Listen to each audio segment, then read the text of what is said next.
Why should we care about free speech? On college campuses, students clamor for restrictions on speech that they consider offensive, hateful, or disturbing.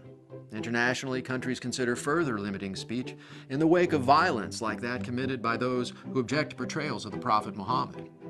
In the American media, many commentators question whether such offensive and provocative speech should even be allowed. And why should it?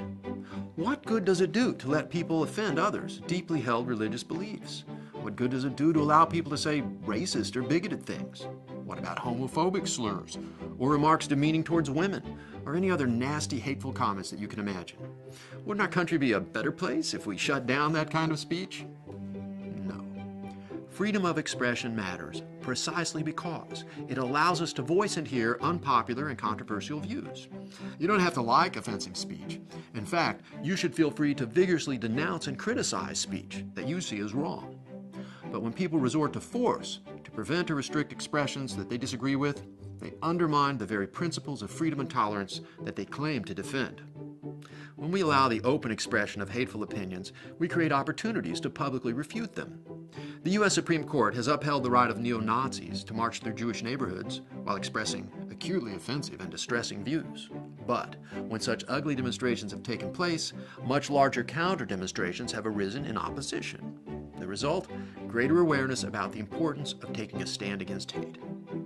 Allowing offensive speech also matters because it promotes the progress of human understanding. Some expressions, once widely denounced as offensive or even dangerous, have won vindication and become received truth. Whether it was scientists like Galileo challenging religious dogma about astronomy, abolitionists calling for the end of slavery, civil rights leaders demanding an end to Jim Crow laws, or gay magazine publishers whose work was labeled obscenity. Speech that authorities once tried to censor has instead contributed immeasurably to our culture. When authorities seize the power to silence offensive views, they also of necessity seize the power to silence dissenting and minority views. In effect, censors pursue a policy of ignorance by design.